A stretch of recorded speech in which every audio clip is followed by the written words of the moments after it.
patungkol sa commitment, no? Patungkol sa paglilingkod, no? Lahat ng yan ay dapat nararanasan natin, no? Nararanasan mong sumunod sa Lord, sumunod sa leader mo, sumunod sa amo mo. Okay? So, and of course, I remember nga yung salitang commitment, no? Commitment, no? So ngayong araw na to, ngayong gabing ito, ay hayaan po natin na talakayin natin ang salitang ayaw nating maranasan, salitang para bang ba't sa akin napunta, ba't hindi sa kanya, no? Ito yung salita na pasakit or pain, no? Naalala ko, no, si Beverly, tama? Nandiyan ka pa ba? At yung mga nanay pa dito, no? May mga nanay dito, no? No, grabe nung nanganak kayo. So much pain. Amen?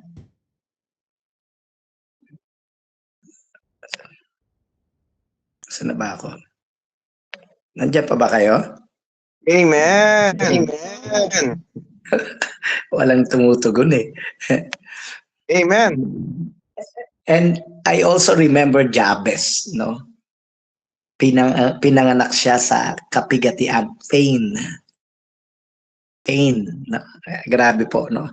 At itong mga pasakit, itong kapigatian, ay, sino yun? Okay. So, alam niyo po ba na sa pamagitan niyan, tayo ay aayos? Ano? Aayos? Yes. Grabe, no? Ano aayos pag nakakaranas ako ng kapigatian? Pain? Mararanasan natin pag meron tayong ganito ay hindi lang tayo aayos, kundi dadalin tayo sa kabuuan bilang ikaw, bilang ako, no? Yung kagandahan ng pagiging anak ng Diyos, yung perfection, no? Sa pamagitan ng mga kapigatiang ito, na para bang ayaw natin. We don't want to experience pain. But of course, we rejoice in our suffering. At katulad ng sinasabi nga natin kanina, we need this para tayo ay maging ganap. Grabe, no? Para bang kumbaga parang awkward or parang kailangan ko makaranas ng pain para ako maging ganap, para ako maging maayos.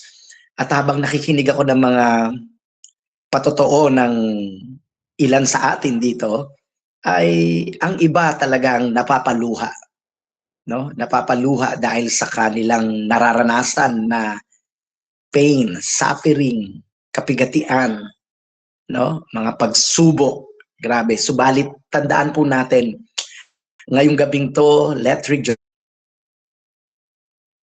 Because this is the day that the Lord has made. Let us rejoice and be glad in it. Because you and me ay hindi exempted to experience pain. Sabihin na natin, pain.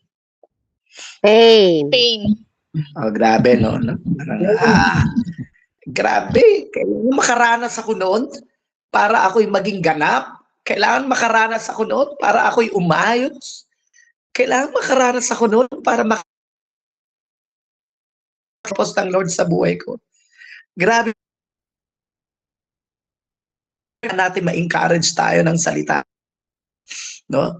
Dahil itong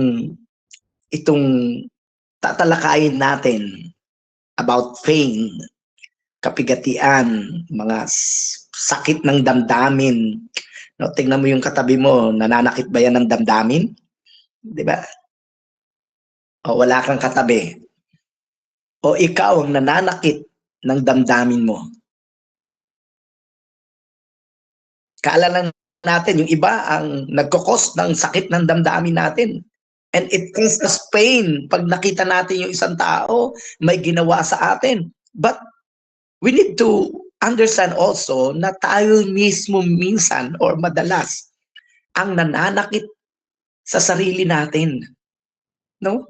Yung mga forbidden sin. Ayaw ng Lord pero ginagawa ko, ginagawa mo. And it causes us pain. Mga kapatid, ngayong gabing to, ang Biblia ay isang libro ng realistic book. No? Marami tayong matatagpuan, mababasa, na talagang tinatalakay ang mga patungkol sa mga realidad ng buhay. Naalala ko si Job. Sino nakakakilala sa Job? Kay Job. Amen. May Amen. nakakaalala. Amen. Sige nga, bago tayo magpatuloy, buksan mo nga kung sino man, Job 5:7. Amen. Tingnan Ano po sabi po natin. dyan? Dahil lang tayo. Job 5 po. 7 lang po tay. Po. Amen. Sabi po dito, tiyak na daranas ng kahirapan ang tao kung paanong may tilamsik ng apoy sa apuyan. Amen po. Tilamsik ng apoy sa apuyan. Sigurado. Hane, ang Biblia, ang salita ng Diyos, ay tumatalakay at hayagang sinasabi na ikaw at ako ay daraan sa mga pagsubok, sa mga troubles, sa kapigatian, katulad ng apoy na tumitalimsik. Pag nagprito nga si missionary Andrea, masakit ho ba pag tatalamsikan kayo ng mantika?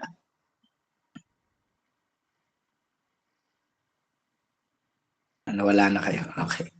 Masakit. Sino dito nakaranas na, di ba, ng pagluluto na napaso kayo ng apoy? Nangiti ba kayo? Tumawa ba kayo? Di ba? Grabe, ang sakit. Ang sakit. Napakasakit, Kuya Eddie. Di ba? Trouble, ang mga pagsubok, kapigatian ay hindi natin kontrolado. Dahil ang buhay na ito ay punong-puno ng kapigatian.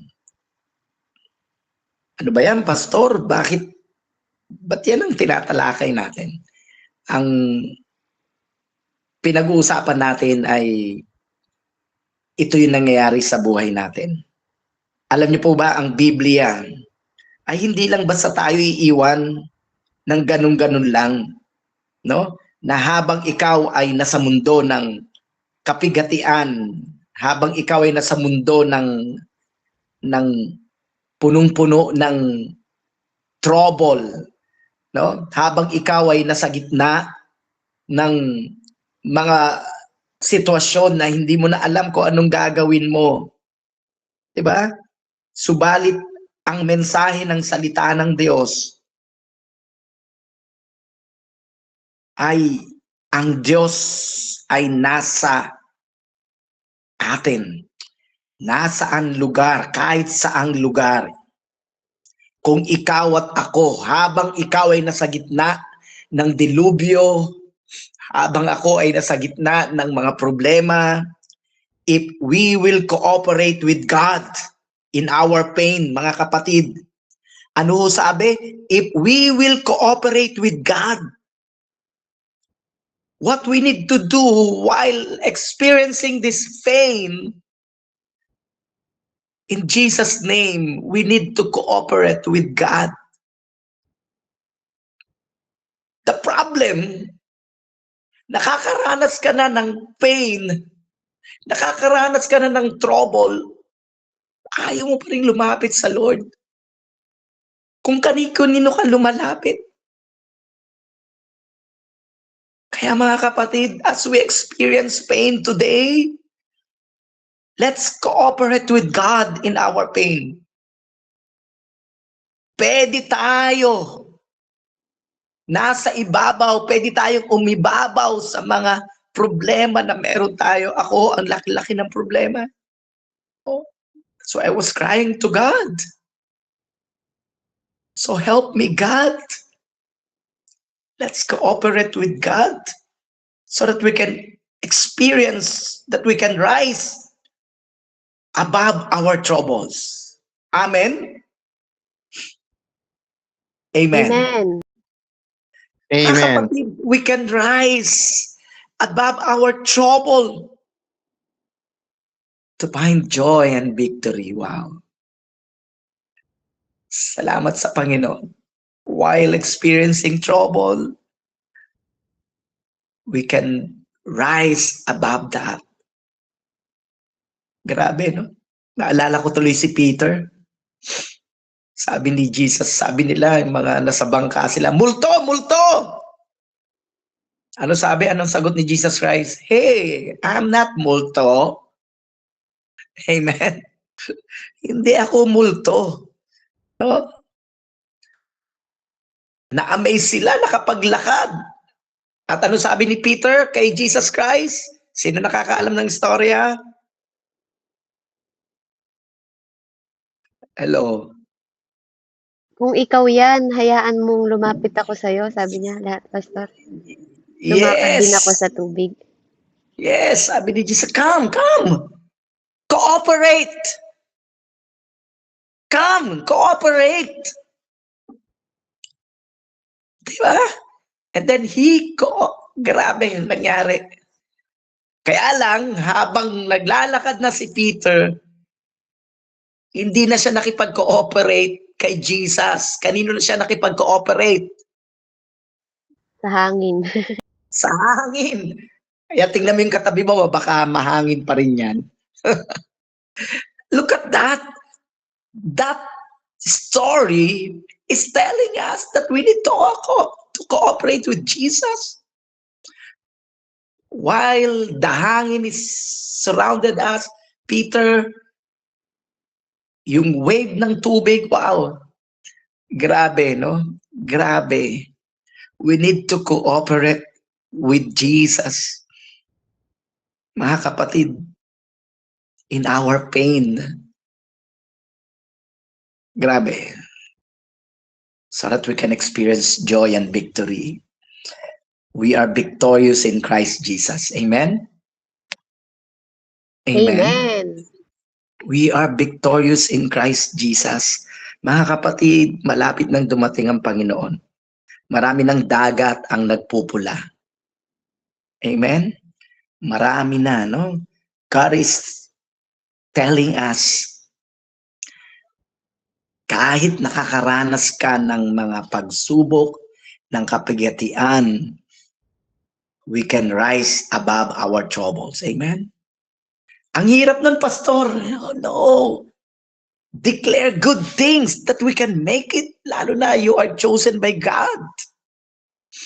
Nasang dako ka man ng mundo ngayon, o ano man ang panawagan sa iyo ng Lord, hindi ka makakatakas sa anumang kapigatian. But good news, we need to cooperate with God. Amen? We need to cooperate with God in our pain to find joy and victory. Grabe po. Maski sa matinding kahirapan, matinding pagsubok ng buhay. Kaya nga sabi ng Ecclesiastes 12:1, pwede nga pakibasa. Mangangaral 12:1. Ayan po yung unang-una kong na-memorize nung ako'y kabataan. No, maganda po yung verse na yan. Sa mga hindi nakakaalam, ang ganda po ng verse na yan. Tingnan natin, sige na. Ecclesiastes 12, tatay. 12:1. Amen. Sabi niya po dito, Ecclesiastes 12:1, alalahanin mo ang iyong manlilikha sa panahon ng iyong kabataan, bago dumating ang mga araw at taon na puno ng kaguluhan, panahong hindi mo na madama ang tamis ng mabuhay. Grabe. Grabe. Panahon na hindi mo na madama ang tamis. Grabe po yan. Pero ang sinasabi ng Lord, remember your Creator in the days of your youth. Para kung anumang difficulties, anumang circumstances na mahirap, nakikipag-cooperate ka sa Lord. Kasi you are remembering God. Habang wala kang makain, habang wala kang pera, I will supply all your needs. Sinabi ng Panginoon.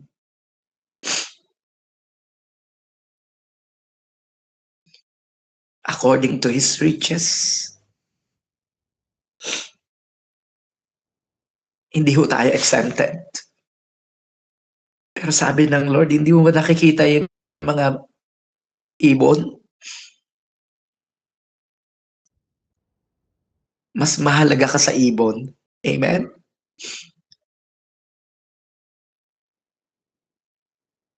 Sabihin mo, mahalaga ako. Sabihin po natin, mahalaga ako. Mahalaga ako. Amen. Kapatid, tinubos ka ng dugo. Priceless. Kaya ngayong gabing to, we can rise above whatever situation, whatever troubles. We can rise above our pain to find joy and victory. Anong gagawin mo? Let's cooperate with God. Grabe po, no? Introduction pa lang po yan. Punta na ho tayo sa ating topic or sa ating babasahin. Santiago 1:2 hanggang 8. Sino ang malakas ang loob na merong hustisya sa pagbabasa ng salita ng Diyos? Santiago 1:2 hanggang 8. Amen. Praise God po. James tayo, no? 1. Yeah, Santiago. Okay. 1 hanggang 8, 1 hanggang 8. Amen? Purihin po ang Oo. Panginoon. Tayo po'y dumako sa Book of James. Sabi po dito, mula kay Santiago, lingkod ng Diyos at ng Panginoong Hesukristo. Pinaabot ko ang aking pagbati sa lahat ng mga hinirang ng Diyos na nakikipamayan sa iba't ibang bansa. Mga kapatid, magalak kayo kapag kayo'y dumaranas ng iba't ibang uri ng pagsubok, sapagkat ay dapat ninyong malaman na nagiging matatag ang inyong pananampalataya sa pamamagitan ng mga pagsubok. At dapat kayong magpakatatag hanggang wakas, upang kayo'y maging ganap at walang pagkukulang. Ngunit, kung ang sino man sa inyo ay kulang ng karunungan, humingi siya sa Diyos at siya ay bibigyan, sapagkat ang Diyos ay nagbibigay ng sagana at hindi nanunumbat. Subalit, Amen. ang humihingi ay dapat magtiwala sa Diyos at huwag mag-alinlangan, sapagkat ang nag-aalinlangan ay parang alon sa dagat na itinataboy ng hangin kahit saan. Huwag umasang tatanggap ng anuman mula sa Panginoon ang taong pabago-bago ang isip at hindi alam kung ano ang talaga ang nais niya. Purihin ang Panginoon sa kanyang banal na salita. Purihin ng Panginoon. Magiging ganap sa gitna ng kapigatian. Magiging maayos, gaganda, habang ikaw or nakakaranas ng pagsubok o kapigatian or pain. At ang binasa ni Nak Beverly sa James, sa Santiago, ay isang uri ng pain na sinasabi ni Santiago at ito ay pinatutukoy niya ang salitang trial. So trial na pwede nating i-describe ay bilang trouble or isang bagay na talagang babali sa iyong kapayapaan. Grabe, no? Kaya nga, yung mga pagsubok na yan, pag hindi tayo nakipag-cooperate sa Lord, grabe, babali yan ng kapayapaan natin. No? Yung comfort, yung joy. Kaya nga sabi ni David, take me not away the joy of my salvation and renew a right spirit within me. No, babaliin nito yung ating kapayapaan, yung kagalakan, yung happiness that we have sa buhay natin. Ito ang ginagawa niyan. But good news, kailangan natin ma-recognize.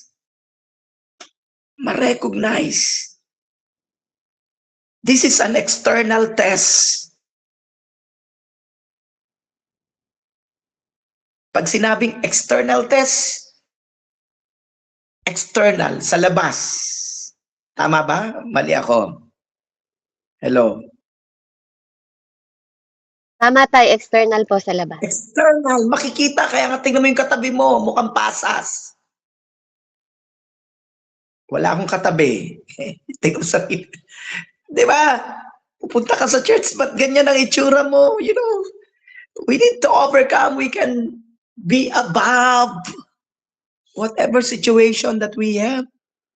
We can rise above our troubles. Kailangan na natin ma-recognize, makita na ito pala ay patungo sa kaganapan ko, kaya ako may problema. It's just a matter of choices. We need to choose to be above our trouble. Dahil ang Diyos naman hindi magpapabaya. Tandaan po natin, no? Yang mga trouble na yan, it will break the pattern of peace. Yung binigay sa'yo ng kapayapaan ng Lord, pag in-entertain mo o mas inano mo yung trouble na yan, kapatid, it will really break you. Your joy, your happiness, even relationship. Makikita sa external. This is an external test. Pakibasa 1 Peter 4:12.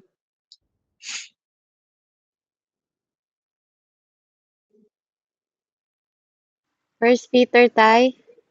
4:12.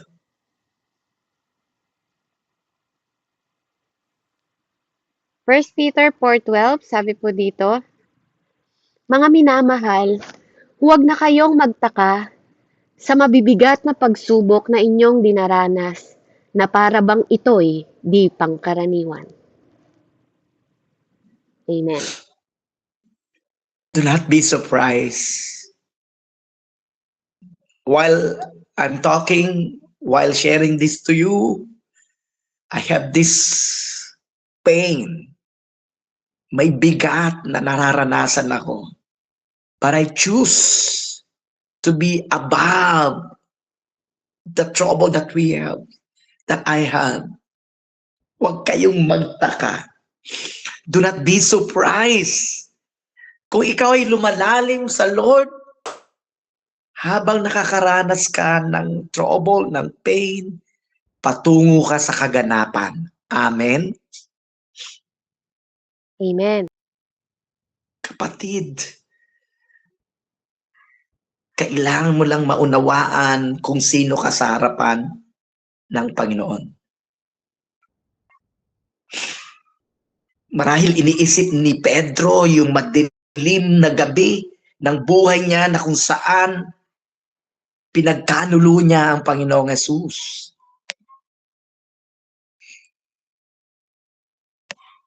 iniisip ni Peter, bakit ako? Hindi dapat ako. Mga kapatid, it's an external test. Pag nakakaranas ka na ng pagsubok, pero sabi dito sa 1 Peter, hey, do not be surprised. Di ba? Dapat alam mo na to. Kaya iiyak mo yan sa Lord. Di ba? At ang Lord, grabe. Hindi lang external test. This is an internal test or temptation. Yung kabiuturan, what's the word? Kaibuturan. Tama. Kaibuturan. Yung nasa loob mo. Di ba? Gagamitin din niya mga pagsubok para yung internal. Di ba? Kaya nga, pag nagpa-check up ka, ay, nanay, sira na ho yung kidney nyo. Hindi na nagpa-function. Hane, nanakuha niyo po. But remember, but those who desire, pag ikaw ay nag-asam, nag-desire na itong mga temptation na ito, itong mga trouble na ito, alam mo, kaakibat mo, kasama mo ang Panginoon. Di ba? Kaya nga dapat lumalalim tayo eh. Kaya nga, magiging dating sa atin itong mga trouble na ito ay patungo sa kaganapan. Nandyan ang salita ng Diyos para gabayan tayo. Grabe. Ano sabi ng unang Timoteo 6:9? Amen. 1 Timothy po, 6:9. 6. Amen. 1 Timothy 6:9. Ang mga nagnanasang yumaman ay nahuhulog sa tukso at nasisilo sa bitag ng masasama at mga hangal na hangarin na nagtutulak sa kanila sa kamatayan at kapahamakan. Amen po. Look at that. It's an external circumstances or inner thoughts and desire. Hindi sinasabing bawal yumaman. Kasi you will experience a lot. But if you cannot handle it, kaya nga tayo mga kapatid, sinasabi ng verse 3 ng James, ang sabi dito, dapat ninyong malaman na nagiging matatag ang inyong pananampalataya sa pamamagitan ng mga pagsubok. Dapat lang nating ma-recognize na nangyayari ito. Diba? Kaya nga dapat pag pinapaldo ka ng Lord you need to give glory to God. Diba? Kasi marami pang kaakibat yan pag hindi mo kayang ma-handle na yan. Ikaw ang tatabunan yan. Diba? Kaya nga mga kapatid, merong internal, merong external test. Diba? But we can rise above those troubles. Ano ang susi? If we will cooperate with God. Amen? How can you cooperate with God? Kailangan alam mo ang salita ng Diyos. Diba? Kaya pag nakakaranas ka na matinding pagsubok, actually, ang daming ilalagay sa'yo ni Satanas na mga kaisipan. Lapit tayo sa Lord. Let's cooperate with God. Mga kapatid, ang pagsubok ay ipupunta tayo sa kaganapan. Amen? Amen. Ipupunta tayo sa kaganapan. Salamat sa Lord. Ang susi, let's cooperate with God. Amen? Let's cooperate with God. Let us be above, rise above our situation, trouble. Tandaan po natin mga kapatid, pag hindi tayo nakipag-cooperate sa Lord, it will break the joy, the happiness, the comfort. Ayun talaga gusto ni Satan eh. The thief comes to steal, kill, and destroy. But praise God, lahat tayo, mga kapatid, anuman ang sitwasyon mo, di ba? Anuman, name it. Come on, name it. Anuman ang sitwasyon mo, sabihin mo sa sarili mo, congratulations. Amen. Congratulations, nakakaranas ako nito dahil pinatutungo nito o papunta ka sa kaganapan, sa magandang plano sa'yo ng Lord. Di ba ho? Because you are an overcomer. I am an overcomer. Amen? I Amen. am an overcomer. Dapat lumalalim ka na sa Lord ngayon. Di ba? You can rise above the problems. Yes, adik. Yes, ito siya. You need to accept the truth. And then you pray. God will give you wisdom. Di ba? Kaya nga, ang authority pa rin salita ng Diyos eh. Di ba po, mga kapatid? No? Kaya, congratulations all of us here. Huwag ko kayo mag-alala dahil hindi kayo exempted sa mga pagsubok, sa pain. Makikita natin yan sa external, internal, but good news. Di ba? Ang lahat ng ito ay patungo saan? Sa kaganapan. Amen. Sa Amen. plano sa'yo ng Lord.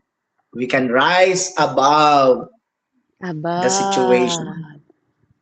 Sabi ni Jesus kay Peter, come, Aba. come. Saan siya nakapokus? Hebrews, fix our eyes on Jesus.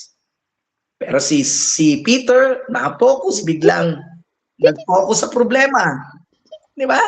So, mga kapatid, again, hindi ko napapahabahabaan. Hindi ko nahahabaan. It's a simple thing. The pain that you have right now, James is telling us, consider it pure joy, my brother, kung ikaw ay nakakaranas ng pagsubok.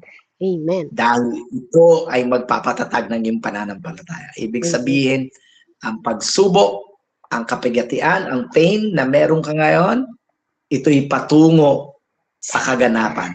Kailangan mo lang makipag-cooperate sa Panginoon. Amen? Makipag-cooperate sa Panginoon. Huwag sa Bombay, huwag kung kani-kaninong marites, di ba? Punta ka kaagad sa salita ng Diyos. Amen? Because the Word of God is alive and active. Kaya mga kapatid, let us rise above Aba. the trouble. Amen? Amen? For you to experience joy, salamat sa Panginoon. Nakakaranas ako ng pagsubok. Lapit ka sa Panginoon and cooperate with God. Kung ano sasabihin ng Bible, ng salita niya, you do it. Diba? So ito ay senyas o sign na ikaw ay lumalalim sa Panginoon. Amen? Amen. Amen? Amen. Amen. Lapakan natin ang Panginoon. Congratulations sa mga nandito na nakakaranas ng pagsubok. Isa lang yan. Ikaw ay patungo sa kaganapan. Amen? Patungo sa kaganapan. God bless. Let us pray. Thank you, Lord, for the message. Salamat, may pagsubok kami. Thank you. Nararanasan namin pain. Thank you for experiencing this pain. Amen. Mga trials, mga problema. Salamat po.